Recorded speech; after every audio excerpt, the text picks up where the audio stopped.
জয় গুরু। ইষ্টপ্রাণ দাদা ও মায়েরা, সৎসংধামের অপূর্ব মুহূর্ত আমরা দেখছি।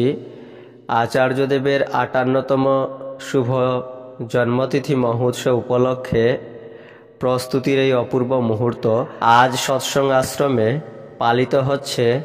আচার্যদেবের ৫৮তম শুভ জন্মতিথি মহোৎসব এবং আগামীকালও পালিত হবে। আগামীকাল আচার্যদেবের ৫৮তম শুভ জন্মদিবস।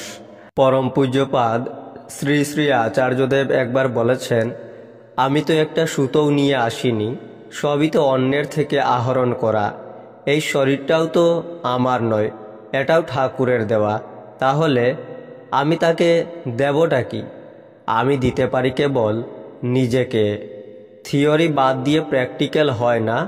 থিওরিটা আগে কোনো না কোনোভাবে আমার কাছে আসতেই হবে।